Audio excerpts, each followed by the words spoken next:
Hello, everybody, and welcome back to the Goodman Games improv interview show that we've been holding here in our secret location in Indianapolis, Indiana. So, joining me tonight, or today, this afternoon, I have lost all track of what That's time all it right.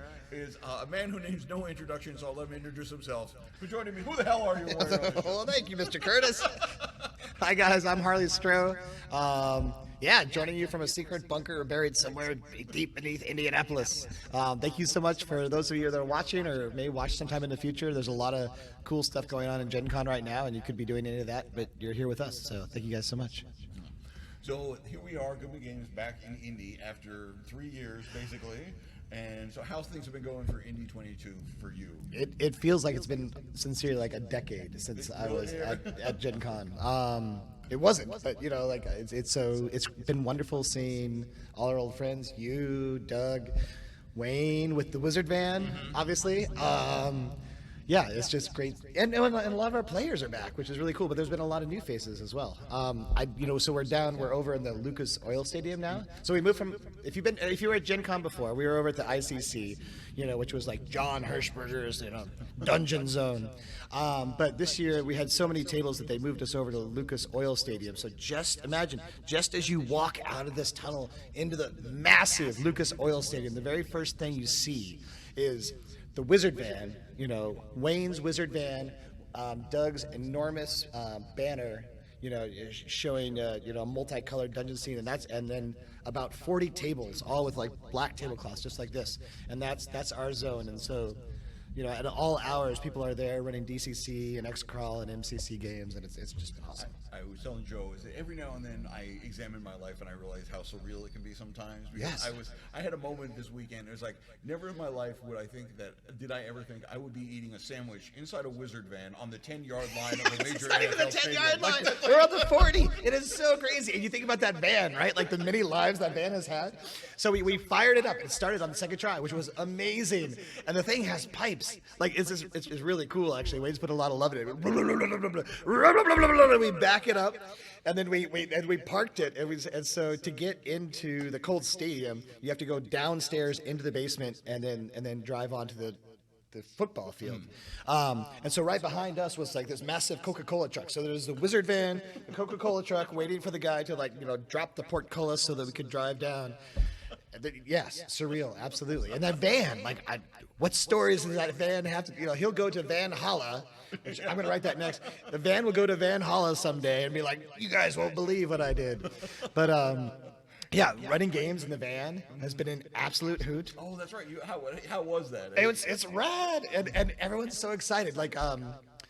It's fairly cramped quarters inside the van, with all the plush carpeting and whatnot. But so there's seating inside, and there's like a kind of a really nice plush chair that we give to the tall person because something like you'd be cramped inside the van. Every time I've run a game in there, I've offered everybody like, hey, we have a table reserved for you. If at any point you're getting stuffy or hot inside the van, you guys want to take a break, we can run the game at the table. Mm-hmm. Not one. Nobody gets out of the Wizard Van. I'm not giving it. It's so cool. They're just having a great time. Like for 4 hours, they're in the Wizard Van, rolling dice, and just You never get out of a Wizard Van while it's in motion because you never know what dimension you'll get out of. I don't know. You might never come back. So yeah.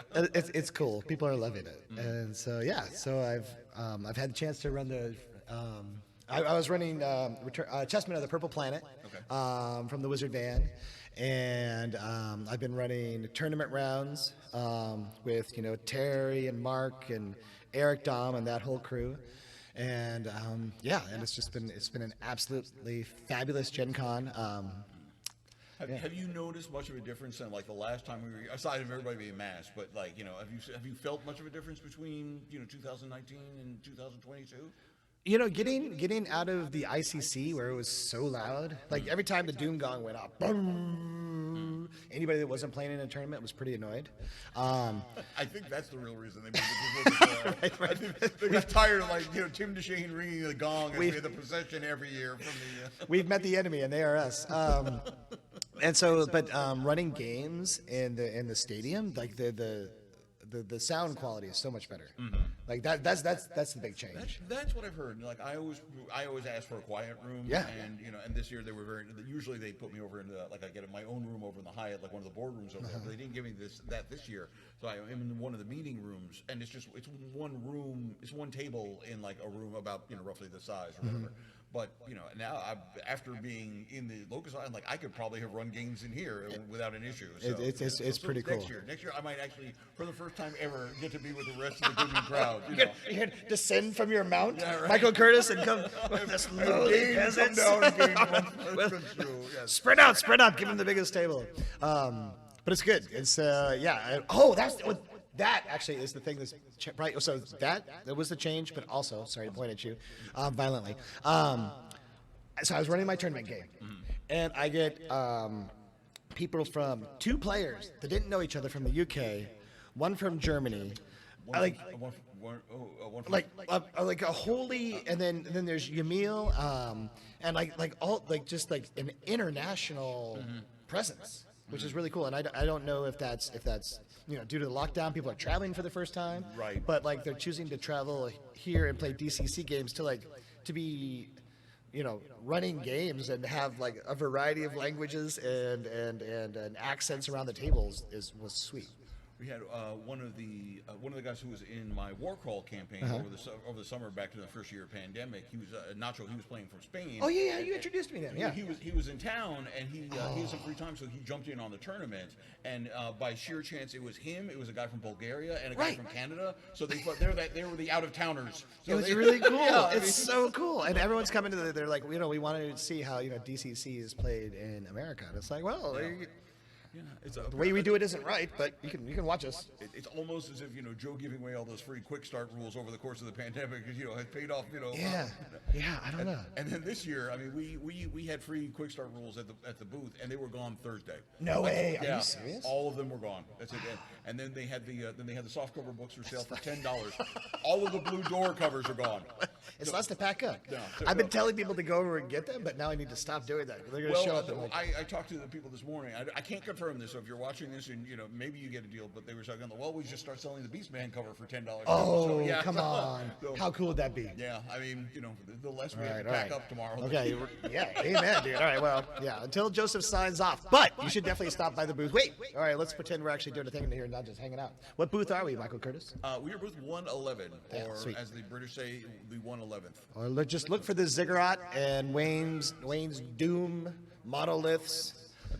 We may be the only role-playing game company that actually has a fabricator on staff. I love it. Well, but here's the cool thing. So like we use real paintings, like real ink and real paint, and then here's Wayne. Like it's not just like injection molded from some cast somewhere. It's like no, he's out there like carving the insulation and covering it 20 times. It's like it's all. I don't know. There's a quality. It's like the CGI versus like actual models. There's a quality between what we're doing. Right. Speaking of carving foam, yes, sir. You were running something the day before yesterday in the after-hours show. The Lost my God! Pits Thank you. Yeah. That feels like a month ago. Oh my God! I'm not even sure what day it is. So yeah. All right. Yeah. So. What did you tell the 6 people? All right. That's man. I don't know. This is for Chase and Stefan. You guys did an amazing job. So Chase. Built a ziggurat, like a 4-level ziggurat, painted it, carved it. It's beautiful, so that we could play Pits of Agartha live. We did that the other night. And then Stefan, he painted all the miniatures. They're beautiful miniatures. Our warlock is, you would recognize me. I'm gonna screw it up like Hero Quest. I think it's a Hero Quest warlock, but they're all beautifully painted. And so so after hours we got everybody together and random people just came because we were shouting and making so much noise. And so these gladiators are being they're being forced to fight for the pleasure of the Agarthan lords who just lays on their pleasure barges and watch their gladiators attempt to ascend the top of the ziggurat. But it's awesome, right? Because it was originally conceived as like a battle royale. Everyone is going to fight everyone else, right? That's not how DCC players do it. Like, okay, yeah, we could win a trophy or something, but no, they're gonna spin that ballista around and shoot, the giants and aim at the Agarthan Overlord. That's like it's awesome. Like every single game ends in like these mortal enemies forced to fight one another. They choose the high road, and ended up trying to fight for their freedom. No. It's so cool. Now, word on the street is that our producer Elena does a mean man bat impression. Oh my God! Yes. All right, listeners. If we turn this up, if the magic is real, if you believe with me, on the count of 3, we might just hear a man bat here in our lair underneath Indianapolis. So, say it with me, readers, listeners, watchers, viewers. 3, 2, 1. There you have it. We have the man bats and the woman bats. We have all the bats. Bat folk. I don't know. Bat folk.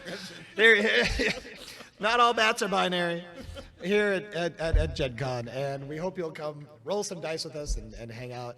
Yeah. And if you can't be here this year, start making plans to be here in 2023, because every year it just gets gets bigger and more crazier, and we're gonna need like a pod to move in all the stuff that Wayne's building.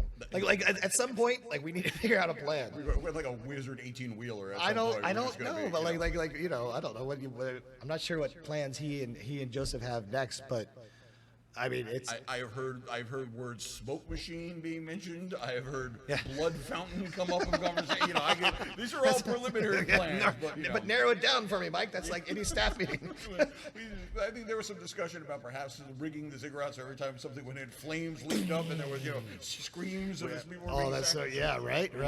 And maybe next year they'll just who knows? Maybe we'll actually be selling stuff on Lucas Oil. Maybe we'll have 2 booths next year or something. That'd be pretty cool if we could like. That's what we should have done. We should have been giving out quick starts out of the back of the wizard van. Except they all went anyway. So, but yeah. So I said we just form a step pyramid out of soft cover rulebooks. They're all going away. Our ziggurat is vanishing before us. Exactly. Yeah. And then one less thing we have to pack up when we go home. All right. Well, all right. So, Harley, thank you for coming down. Any last words for the for the viewers before we get out of here? Thank you for having me. It's been a real treat. No problem, man. Yeah. I know you got to go home and run a tournament. So yes, I do. So join us on the Lucas Oil Stadium floor. We would love to see you play some games. Check out the Wizard Van, and hopefully we'll see you all at Gen Con. All right, we'll be back in a little bit with another guest. So thank you for joining us. Stay tuned, and we'll see you in a bit. Bye guys.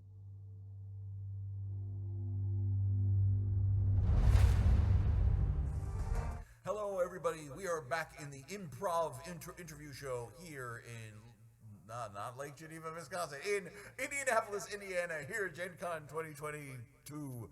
And I remembered who I am. I am Michael Curtis. I am the Director of Product Development for Dungeon Crawl Classics. But you haven't figured that out yet, I don't know why you're watching this. I don't even know why I'm doing this, because I've been told to. So I have a new guest with me. Who are you, and why am I talking to you? Hello, Michael. I'm Brian Gilkeson. I am one of the new editors with Goodman Games. I've been working with Joe and you and Jen for, I guess, about a year now on a number of adventures and bigger projects, and so I assume that's what we're going to chat about today. Yeah, one of the first things I did when I took the position is we realized is that we had a lot of plans for the future, and we needed to bring some more people on, so we put together a open call for editors, and Brian was one of the people who actually did well enough that we contacted him and said, hey, you scored really high, so why don't you come do this? So we started you off small, and now you probably regret that decision. Not at all. Not at all. What was the first project? A Harley dice tube. Oh, okay, right. The Lawful Wizard dice tube, and then we that was good enough. So we did Thorns. It consumes. Mm-hmm. Yep. I've done a holiday module at this point. And then you and Jen approached me about working on Dying Earth. A lot of Dying Earth. Dying Earth. Obviously, Dying Earth has been a hot priority to kind of get out the door. So we're trying to keep everything online, and things are going well. So it's been a blast because I got to work with 4 different authors, including Errol Otis. That was a joy, and it was great seeing all the different styles. Fun trying to coordinate all those different styles, but still keeping it DCC. Yeah. That's I mean, and the good thing is a lot of the stuff that a good chunk of what you were editing was from some of the long-standing Goodman Games writers. So by that point, they usually had they had the kind of things beaten into them. But there was also some people who hadn't done a lot of work with it too, so that was a little bit more challenging because they weren't kind of used to the format that we do stuff. Right. And, Right. So there was a lot of it, especially with Errol. Errol has done a lot of work for us on the visual side, but on the writing side, and he's a more visual person, so you actually had to do a lot of work, not so much rewriting his stuff, but kind of reformatting it and bringing it into kind of like the standard DCC-ifying it is what we say, and making sure all the fun stat blocks are correct and just general flow. But yeah, again, Errol, it feels like a Errol Otis text. If you could turn Errol's art into text, it is exactly what you would expect. Yeah. Having had to write an adventure based on Errol Otis's art as the starting point, I know that kind of how that Yes. worked out. So you obviously you've been kind of working with Goodman for almost a year now. Yes. And but obviously that didn't just start from nowhere. So how did you obviously you scored well enough on the editor's test, so you had some familiarity with DCC. Yes. So where did that come from? Well, so the first, I'm a longtime gamer, going all the way back to the Holmes box set. So I've hopped in and out of game systems ever since then. I remember I had seen the DCC line for 3.5. Certainly have more than my fair share of them. And then when the DCC RPG was announced, I was looking forward to that. Everything that I was reading about sounded great. Finally, in 2013 was the first time I got a chance to play it, run by our own Dieter Zimmerman, one of his adventures at Gen Con. That would have been the first Gen Con we were back after taking the break. That was because DCC was published in 2012. 2012, and so 2013. Yep. That was when he was dressed as Hugh. He was dressed as Hugh. Yep. So a good first impression, and the adventure was a blast.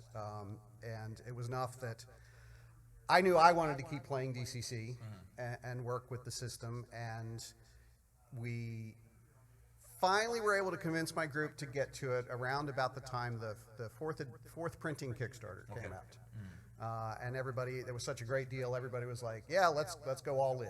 A little bit after that, some friends and I had gone up to Gary Con, which has a great DCC and Goodman Games presence at that time. And we played a adventure up there, and some friends and I saw what we thought were some gaps in the rules, or some places where we thought, let's throw our hat in. Let's throw our hat in. And the zine community had already been pretty well established, so we worked up some ideas and ended up publishing our own zine, Tales from the Smoking Worm, which we appreciate. The DCC fan base is amazing, and their support of the third-party publishers is great. So we're happy to be a part of that, and so for the zine, I've kind of have been in the editor role. I've written some of it, edited a lot of it. So when the position came up, I thought, well, let's see how it goes. well, I'm glad you did, because there's been a lot of stuff going on. As I've said, when I took the job, we had a big log jam full of stuff that had been from before the pandemic, and stuff that kind of got accumulated since then. And the first 6 months of this job was just me hitting that log jam with a stick and trying to get it flowing again. And unfortunately, you were standing in the middle of the flume because it started coming down that way. We have to start getting this stuff out. But it actually had to go through editing and all the rest of that. But because of your hard efforts, we almost have the flume running smoothly again. So I'm very, very happy. Matt Hildebrandt was on just before you. We were talking, kind of off camera about how we're looking at the production schedules and everything is getting to the point where it's no longer hurry up and get this in place. Like we actually have some breathing room and stuff. So we're very happy with that. So no longer. Can you turn this around and can you edit 10,000 words in a week and get back to us? We need to get that Right. out. So things seems to be working as intended. Yep. So what's I'm trying to think of actually one of the things that you've been working on with us, which we have been talking about a lot, is the Dungeons Denizens, yes. Tell us a little bit about that is because that's challenging because yes, you're not editing the work of one person. One person, not just one person. I think we had 8 different writers. So those would come in. You gave us a controlled flow of the batches to work on, so that was very helpful. All the creatures, well, most of the creatures from a lot of the older products is what's going to be featured, and just making sure that what the writers did was brought into that DCC style. Obviously, some technical minutia, getting stat blocks right and formatted and everything, but also just making sure that the way the creatures felt was a DCC creature. Right. So I think we've done 10, 12 I think rounds of those. 12 batches of those monsters Yep. have been, and we're just about I think there's about 24 actually left out of about 500. So we're just everything's just about wrapped up at least. And again, just like with the Dying Earth adventures, it's I don't want to say challenging, but it's very fun to be able to see all these different writers and their styles, to see what they do with the content, and then myself and the other editors on the team working to make that a coherent whole. Joe Seifert was on yesterday, and we were talking about that, and it's how when the conversion process is not so much a science, but it's more of an art. But then the editing process is more of a science than an art. So it's interesting how the two kind of intersect and they complement each other, and hopefully the end result will be something that everybody will appreciate. That's something that we've learned again on my zine work, and just going from adventure to adventure to see that. So it's been a blast. I know that's been the major thing you've been working on, because I give you all the work. So before, what was the last thing you did before? What was the last thing we did before Dungeon Denizens? Was it one of the Dining Earth? I also did worked on so I've done mostly DCC stuff. Right. We did Tim Snyder's MCC number 12, When Manimals Attack. Right. And Daniel Bishop's Chanters in the Dark, which was our free RPG day or DCC day adventure. DCC day adventure. That is great. And actually, I'm going to take a moment to apologize. Is that due to a lot of things going on? As I said, things have been very hurry up. We put out a lot for DCC day, and due to a miscommunication, we left Brian's name off of the actual printing of that. So I have felt terribly about that. He did the editing on that, although he does not have, and you did manage to get a copy of it, right? Because yes, I promised I would give you a copy if you did not. We have obtained that, so that's on the shelf with all the others. If we ever do fix, if we ever do reprint it, I appreciate it. In fact, I'll double check to make sure we have the PDF, and I'll double check to see maybe we can, if we at the very least, I can change the PDF. Sorry, okay. That's all right. That's my bad. It's my first day. That's my excuse. So those have been, so it's been across the spectrum of the Goodman line, really, that's in the DCC universe. So. Luckily, Chris Doyle handles all the 5th edition fantasy stuff. You're not going to get any of that from me. So this is, I've been asking this to everybody. This is, obviously there was a Gen Con last year, but Goodman wasn't here as a presence, and I know a lot of people decided to stay aside. So this is the first year that a lot of people are back post-pandemic. How's the show been going for you? Been great. Tiring, but most Gen Cons are by about the third day. We tend to come here for the full slate, and I've had events every day. A little bit of DCC. I like to try and branch out. Gen Con's great because we get to try some stuff that we might not otherwise get to try. And so, I played a little bit of DCC. I'm running a little bit of DCC tomorrow morning. Okay. Down by the Wizard Van. You running something homebrew or something? Myself, well, actually, Trevor Stamper, who is one of my co-conspirators on the Smoking Worm, Ed Stanek, who does, he's got a number of third-party items as well, and James Posnell. Okay, all right. They created the Gesh Across the Multiverse. Oh, right. Okay, all right. So you're going to be jumping from, you're going to be doing a little quantum leaping from body to body and bringing that knowledge with you from one universe to the other. Just to give everybody a little bit of exposure to all the different offerings that are compatible with DCC. Yeah, that's a great plan. I hope James continues to do that. And Yep. if you are a third-party publisher and you're putting out interesting stuff, I think you should get in touch with James Posnell, and because I think he definitely wants more people to get involved in it Yep. next year. So this is a great way to kind of get your stuff out there. And I mean, it might even might not even have to run stuff, but if you can write stuff and kind of contribute to this, he wants people to get a chance to get a taste of all the different third-party stuff. Yep. I mean, one of the things is Goodman Games gets a lot of ribbing because the DCC annual took like 5 years to come out.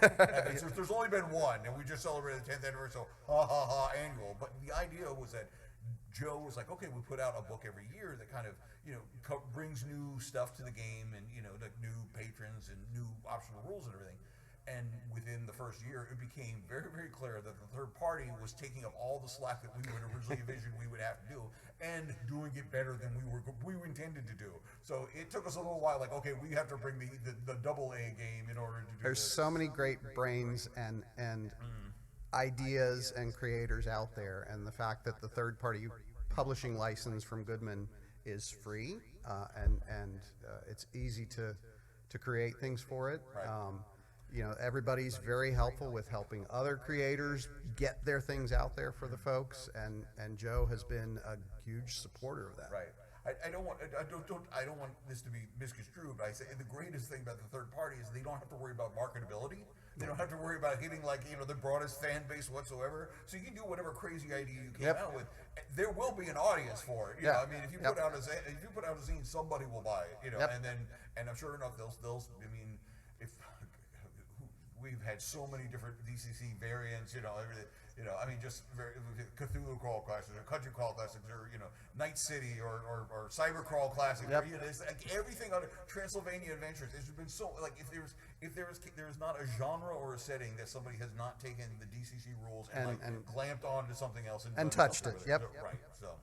So the thing that James has been doing with this kind of all the third-party publisher, it's very much the quantum leap thing. Yeah. You don't know what you're going to go from table to table. So other than that, it's been a good Gen Con. Like I said, very tiring, but I think that hits all of us eventually. There's just so much to do, especially down by the Wizard Van. I hear it's nice. They don't let me out of the bunker. That's it. Well, we toss some food and drink down every once in a while, and hope we keep you happy. Yeah, no, it is good. I have made it down to Lucas Oil and seen everything, and it's quite a layout they have there. I said I told Joe last night. I said, every now and then you have one of those moments of how surreal your life is, and I said, never in my life did I think that I would be eating a sandwich in a Wizard Van on the 10-yard line of of a major league, like an NFL major stadium, NFL right? stadium. It's like, That's the gaming world for you. That literally, like, if I describe that, that's like, was that a dream that you had? Yeah, it does sound like not like that was my dream. That's that literally like that. It makes no sense. Yeah. I was in a Wizard Van and I had a turkey sandwich and I was on the 10-yard line and Lucas Oil State. Stuff. Yeah. So, it's been a trip. It certainly has been. Yes. So. And I appreciate getting to ride in that van along the way. Oh, okay. Yeah. Yeah. it's been one. Yeah, I mean, this is that's the one thing that we've been talking about. Is like every year Goodman Games we come when we bring the game gets bigger and bigger. We gave away quick start rules and we were out of them by Thursday. And then we had the soft cover books available for $10, and we were out of all the blue covers. I don't know. There was some talk about maybe selling the limited. I don't know what's going on in the booth, And I know next year that means that the DCC crowd is going to be even bigger. Yep. Which probably means the booth is going to be even more complex, which is going to be there's more going on. So the ziggurat's going to grow. Yeah, it is. So we had another tier on it or something. So what I've been saying is that if you haven't made it to Gen Con yet, or if you haven't made it since we've been coming, next year start planning now. Monkeypox notwithstanding, just plan to come down and you can join in on the fun of everything that's been going on here. So It's been a blast. Any last words before we kind of wrap things up? No, I never thought as a wee little gamer rolling my dice back in the day that I'd one day get to play with the big boys, so to speak. But it's been very fun. Like I said, learning the nature of the editing business from this side of it is a fun challenge, and I'm looking forward to more things to come. All right, well, stock up on red pens. We'll keep you around for a while. I got a big supply of them at home. Okay, good. I hope Jen told you what brand to buy. Yes, she did. Jen has been a great mentor as well. The whole writing staff and editing staff has been great. Well, that's really what we're trying to do. So I'm glad it's working as intended. Yes. All right. Well, Brian, thank you very much for agreeing to appear down here in the bunker. Certainly. And we're going to take a short break, and we will be back with the Dark Master himself in just a little while. So stick around. All right.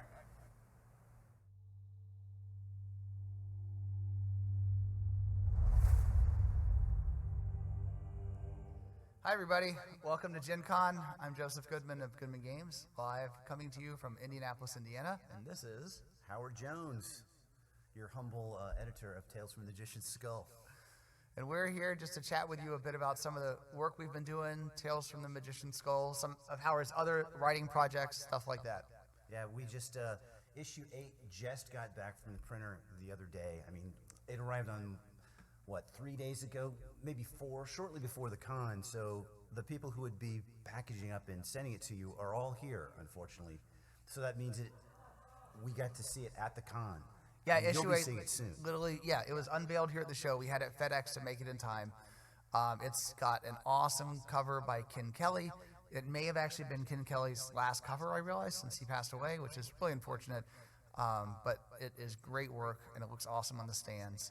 As Howard said, yes, subscribers will get it as soon as we can ship it, but we've been busy at Gen Con, as has the warehouse staff. A little bit busy. Yeah. What have you been busy with, Howard? Well, there's been a little bit of skull wrangling because we had to make arrangements for the skull to be transported here. That's true. And there were all the ceremonies that had to be carried out in the ziggurat.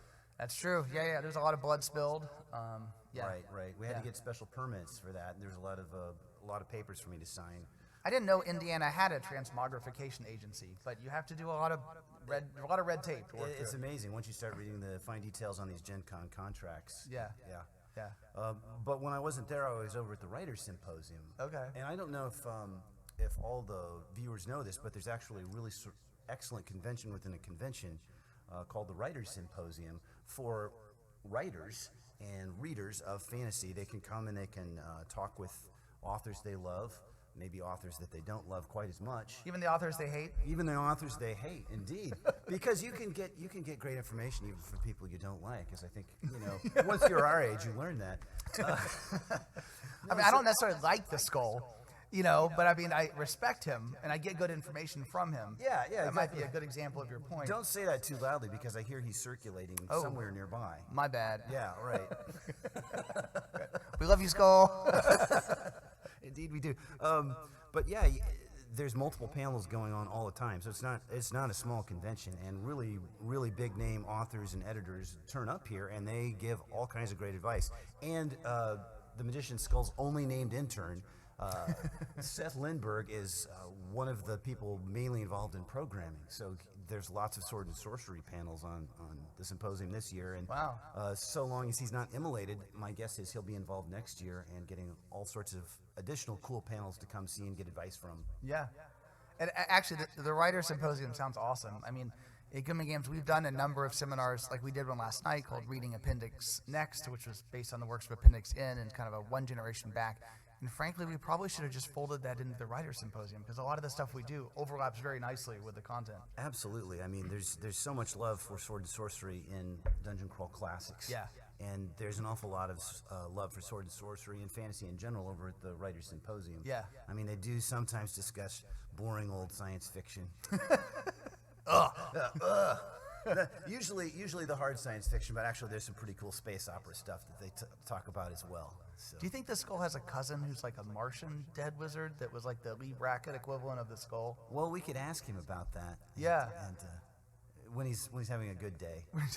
Yeah, and I wonder if like in the future if he'll have like the the AI version of the skull. What would you call that? The CPU? Yeah. Tales from the Magician CPU?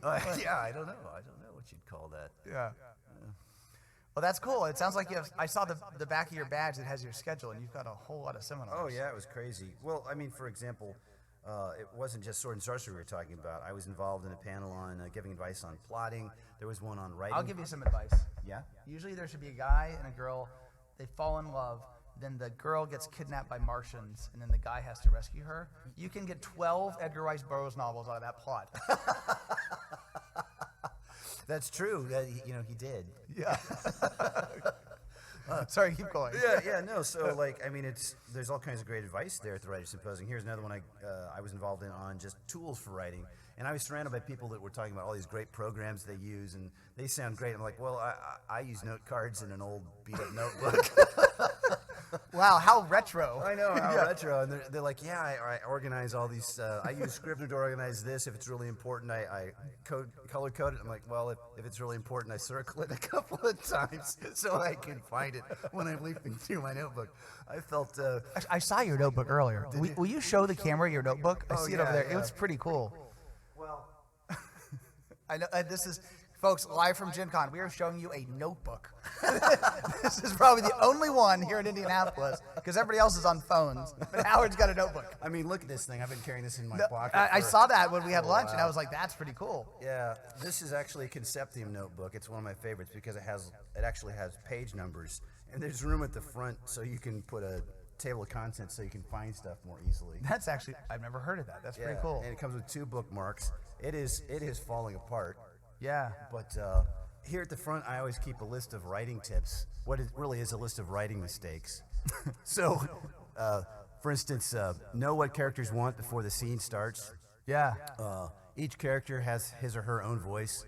Love your point of view character, even if they're evil. You gotta be in love with them and know them. And identify what characters want and keep it away. When you're stuck, examine the process. I just got a list of bullet points of stupid mistakes I've made over the years. That's cool. And I try to review it every day before I sit down to write. Yeah, that's really cool. Yeah. So, what do you use to make marks on the notebook? Because some of our more modern viewers may not be familiar with this process. You know, I use a really simple Pilot G2 blue ink pen. Okay. I prefer You saw it here blue. first, folks. Yeah. It is called a pen. I am so old school. No, I like it. Welcome to the Goodman Games family. Yeah. Yeah, I've been thinking about joining MySpace. I hear it's really I good. hear it's, we've got a Betamax in the office because the skull's been. Yeah, Elena, can we put this on MySpace? Do they host videos? It's dead. It's dead. What about AOL? That's still around, but we don't talk about it. Okay. We could probably build like a fort out of old AOL discs. That should be our next Gen Con booth. Bring your old AOL disc, we'll build a fort, and the skull can like stomp on it. I'd pay to see that. Yeah.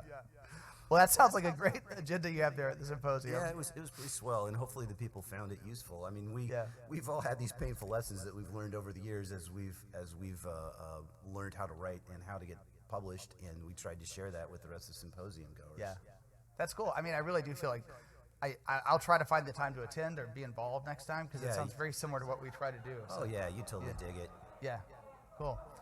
So on the skull front, I guess we said we have number 8 here at the show. Number 8.5 is at the printer, and I'm going on memory, but I believe they said it would ship in late September, which means backers will get it probably early to mid-October, depending on when we get it. And you've been, let's see, number 9's about to go to layout, as I recall. That is correct. Yeah. Yeah. We have number 10. I think we have all the all the stories lined up, and the art's getting commissioned, as I recall. Yeah, actually, most of the front matter, actually all the front matter's been written. Okay. So we're just waiting on a couple of maps. Yep. So I mean, Sounds as right, soon as yep. 9 goes to layout, we can send it to 10. Oh, we don't have the monster pit. That's for, right. Yeah, for Terry's 10 working on yet. that. Yeah. Yep. And then, when we did the open call, I guess it was last year, we had an astounding number of great submissions, and Yeah, you've sort of plotted those out for the next 3, 4, 5 issues as to Yeah, what the we've content's got going to be. we've got a lot of great stuff lined up. Yeah. And COVID did a little bit of a number on our. Yeah. on Good old COVID. Yeah. Yeah, but we're not the only ones. So. I know. Yeah. But it's pretty exciting times here at the Skull's favorite and only magazine. Yes. Yet. Yeah. And then you personally, tell them about Hanuvar, who's appeared in the Skull, as I recall. And you got a book deal now going for him. Yeah, I was delighted. So in July, I'll go back. Okay. Joseph gave me a home for Hanuvar. I was really excited right. about this character. Yeah. And he contacted me before the Skull was even involved in any of our plans. Before he had been revived, as I Before recall. he was still discovered slumbering. him in that cave, yeah. Yeah. And he asked me if I had any short stories that could appear in the Gen Con Symposium guide. What year was that, like 2018, 2019? Yeah, maybe before that. But yeah, a while ago for sure. Yeah. And that's the secret origin of the magazine before the Skull got involved. That's right. We did 2, I believe we did 2 program guides that had fiction in it. And I believe at least one, maybe both of them were yours, as I recall. Right. It's been a while. Right. But yeah. Well, yeah. And then you said, hey, that was a lot of fun. Do you know anyone else who writes sword and sorcery? Which is kind of funny now that you Yeah, I know know. better, right? Howard was like, yeah, I know all of them who write sword and sorcery. So then I found 2 or 3 more. It's like, hey, do you know any more? Yeah. It's like, yeah, sure. And then he says, then he told me he'd found the skull in the ancient chamber. And, Yeah. After that trip to Antarctica. Yeah, exactly. And so, but if it hadn't been for that first Hanuvar story, he gave me a home with it, and he told me he wanted to keep seeing more, and I kept giving him, and I loved writing about this character, and other people seemed to groove on it, and so I went crazy one day, and I just plotted out this huge arc of Hanuvar stories. It actually was more than one day. It was over the course of a couple of years. While I was working on other books, at night I would sit down with my note cards, my high-tech note card system, and my beat-up old notebook, and I just started jotting ideas, and they just kept expanding. But keep in mind, I was writing this without a contract, and I'm a pro. I shouldn't write a book without a contract. Yeah, didn't you talk about that at the symposium? Yeah, I think I did. You probably told somebody that. Yeah. It was really clever of me. So I just kept writing it, and then I had one. And I told my agent I was working on something else, but I was in love with these Hanuvar stories. Yeah. And so then the agent shipped it out, and publishing moves at the speed of slow. And so 6 months passed before I hear anything, and so like in a madman, I just write the next Hanuvar book while I'm waiting. But then in July, I get an offer from Bain, not just for the first book or the second one. I proposed, so I gave him all of one book and synopses for 2. I said, but I gave him very loose thumbnails for like 2 more. They gave me a contract for all 5. That's amazing. Which was glorious. And then when I got the fine print, it's like, oh my God, they're going to do it in hardback. So this is Sword and Sorcery, 5-book contract. It's like, wow. It still doesn't feel real. That was just a few weeks ago. Hey, we should ask them to put an ad for the Skulls magazine in the back. That just yeah. occurred to me. Yeah. Like, I'm sure they'd be on board with that. They're super receptive to Sword and Sorcery. Yeah. Well, and you should tell everybody who Hanuvar is, but you tell them. I have fond memories of Hanuvar as a character. Well, sure. You know, I'm still working on a good elevator pitch that doesn't involve me talking about Hannibal of Carthage or the Second Punic War, because a lot of people out there aren't as into history as I am. Who would not know about the Second Punic War? Yeah, exactly, right? mean, yeah, What's wrong with you people? yeah. It's like it's the war against the Punes, right? Yeah, I think so. Yeah. Those terrible Punes. Well, the Punes must have lost because I haven't met a Pune lately. Yeah, that's correct. Yeah. Right. So basically, the story in succinctly is that Rome came along and completely destroyed Carthage. They sowed the ground with salt, and they carried everyone away in slavery. That was 50 years after Hannibal's death. So Hannibal came to fight the Romans, famously crossed the Alps with his elephants and kicked their butt for about 15 years because of his tactical genius. Basically, it's sort of like the Sherlock Holmes of ancient warfare. He was smarter than the next, smarter than everybody else. Yeah. Even the general who finally beat him, who was really good, wasn't quite as good. It's just that his Hannibal was out of good resources at the time. Anyway, so I have been fascinated with Hannibal for years, and Hanavar is basically Hannibal in a secondary world with the serial numbers filed off. And the reason I told you about the Third Punic War is because it all started with, what if Hannibal had been alive during the Third Punic War but wasn't there when his city was destroyed? What would he do? And so that's the Hanavar concept, is this alternate version of Hannibal goes out, and it's not like you'd think a sword and sorcery tale would be a quest of vengeance. No, he is out to recover the people that have been sold into slavery one by one, and he will track them down and he will set them free. Yeah. And I know less of the history, but when I read it, he's this sort of, beat down, middle-aged general who's not your typical sword and sorcery, sword-wielding muscle man, but he's actually lost, and now, as you said, he's out to free his people, to recover their glory, but he's operating from a terrible position where he has to stay in hiding. He is a wanted man. He has virtually no resources. He's being shuttled from one location to the next, via sort of an underground network. But like you said, he's the genius, and he gets out of every situation with a little bit of brawn and a little bit of wits, and always sort of makes it out. And the stories are great. Well, thank you. I have so much fun writing them, I couldn't stop. So hopefully readers will have a similar reaction. Yeah. Well, that's awesome. I'm looking forward to reading it. Well, thanks. Yeah. What else you got going on? What else I got going on? Well, the skull takes an awful lot of time. That's true. Yeah. Right? And, there's always eggs to collect from my chickens. He means for real this time. Yeah, right? yeah. He lives on a farm. Yeah, I have, God, how many chickens do we have currently? Like 13 and a couple of ducks. Wow, okay. And there's dogs to walk, and there's Don't you have a horse or horses? Well, we did have horses. Most of the horse care involved mucking stalls. So all those glorious tales you hear about how romantic it is to have horses, no, you spend most of your time shoveling horse manure. So I can write a whole lot of greatly detailed, realistic scenes about horse management? shoveling horse, yeah, horse management, which prepares you for a lot of other tasks, really. All right. That's my main stuff. Taking care of the family. Cool. That's good. Yeah. Listen, I know you have a seminar to get to, so you should probably wrap this one up soon so you can get there in time. All right. Thanks for having me. Is there anything you want to share about your experiences at the con that really thrilled you? Well, we talked a little bit about that earlier. I will say it's really cool to be here and get more exposure to the writer's track, because obviously I'm a little bit one foot in the gaming world, and I feel like it's cool seeing those streams start to cross a bit, and I'm excited for next year, now that I'm more educated about this, to see where that can go. Yeah, I got to say, there's so many writers now who grew up gaming. I think almost all of them at this point, so there's a huge crossover, and of course, a lot of gamers take inspiration from reading, hence... Yeah, exactly. I don't know if you've noticed this or not. Yeah, exactly. All right, well, thanks for having me. It's always a blast hanging out with you. Thanks, Howard. All right, cool. Talk to you later.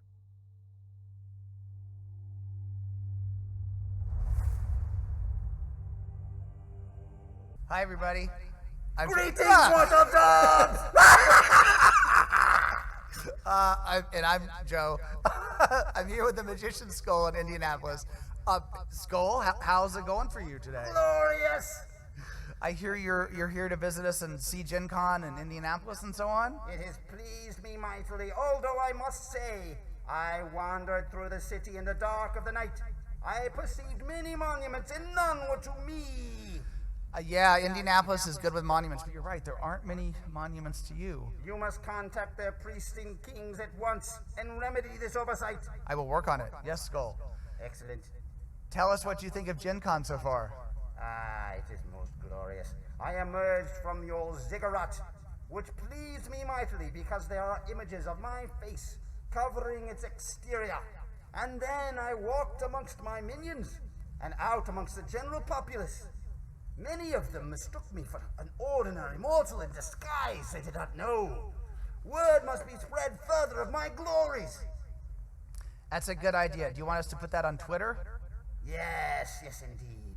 Yeah, we can spread word that way. Are there other ways in which you would like us to spread the word? Yes, gong, trombone, and haiku. All right, it's a deal. Now, have you had a chance to see our wizard band that we have here? You know, we're running games out of it. Why does this wizard deserve a van? Why do I not have a van? Would you like a magician's van? I have done fine with no vans for my entire existence. However, if this wizard has a van, I deserve a van covered with images of me. That only seems fair. Indeed, perhaps vans with my face upon them could be raced at the great Indianapolis Racing Oval. Yeah, did you get a chance to see the Indy 500 Museum or any of the other local attractions? I was disappointed there were no chariots or man-apes. Yes, I think they race automobiles. Disappointing. In my day, there were finer races. There was carnage in the races. Yes, chariots. Dangerous men, dangerous creatures pulling the chariots. It was most glorious. Yeah, it's not the same anymore, is it? It is not. So I heard you participated in the Writers Symposium and maybe talked on a podcast or something? I appeared to bestow the Intern of the Year award to that named intern, whose name escapes me. He is the longest lived amongst the interns. He's the one with a name, right? Yes, that is the one. Yes. You know him. Yes, I know of him. Yes. Yes. I can't. His name. Beth. Is it Beth? Berglin, I believe. Something like that. That sounds right. Well, Howard was just here. Your editor. Did you have a chance to see him at the show? I interacted with him briefly. Of course, there are the weekly meetings with Jones. His editing pleases me, for he procures fine sword and sorcery. But his manner is not dynamic enough, and he needs to work harder to present me more sword and sorcery more frequently. Do you think we should do another submissions drive? Jones has told me he is awash in submissions, but I do not know. What is your summation? He seems to have a lot of material. I feel like he's mapped out the next 3, 4, maybe 5 issues. This is most pleasing to me. Give him an extra allotment of gruel. It shall be done. Yes. Do you have any other questions for me, good man? How's your mother? This interview is over.